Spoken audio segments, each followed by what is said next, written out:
আসসালামু আলাইকুম। চলে আসলাম দুপুরে রান্না বা মেনুতে। আর আজকে আমার দুপুরে দেখো কত সুন্দর লোভনীয় মুখরোজ্জ খাবার। এখানে ছোট ছোট চিংড়ি দিয়ে আমি কয়েকটা সবজি অ্যাড করে এটা নিরামিষ করব। আর আমি নিরামিষটা ভালো করে আগে কষিয়ে নেব, তারপর যেহেতু টমেটো নরম অল্প দিয়ে যায় যে এই জন্য টমেটো আর মশলা আমার হঠাৎ করে ঠান্ডা লাগছে। টমেটোটা এরকম কষানোর পর এরকম টমেটোগুলো দিয়ে দেবো। আর শীতের দিনে কিন্তু এই সব ধরনের সবজি দিয়ে নিরামিষটা খেতে অনেক মজা হয় ভীষণ।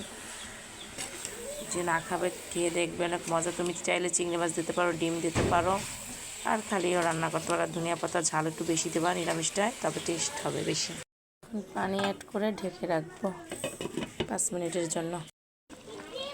মুরগির মাংস ঝাল ঝাল করবো নতুন আলু দিয়ে বড় বড় করে পিস করেছি। ওই যে দেশি মুরগির ছাও। আমার নিরামিষ হয়ে গেছে। নিরামিষ হওয়ার পর একটা ধনিয়া পাতা দিতেই হবে, শীতকাল বলে কথা।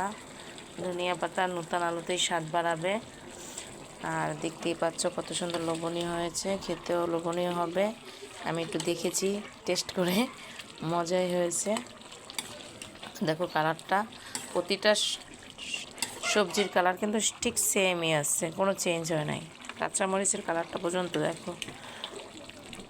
আর এখানে আমার নিরামিষ হয়ে গেল, আর এখানে আমার মাংস কষা হয়ে গেল।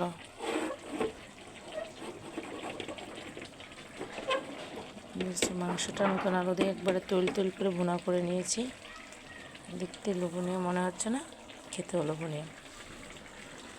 আল্লাহ হাফেজ। আজকের মতো দুপুরের রান্না আমার এখানেই শেষ। কী কী নিরামিষ খেতে চাও চলে এসো।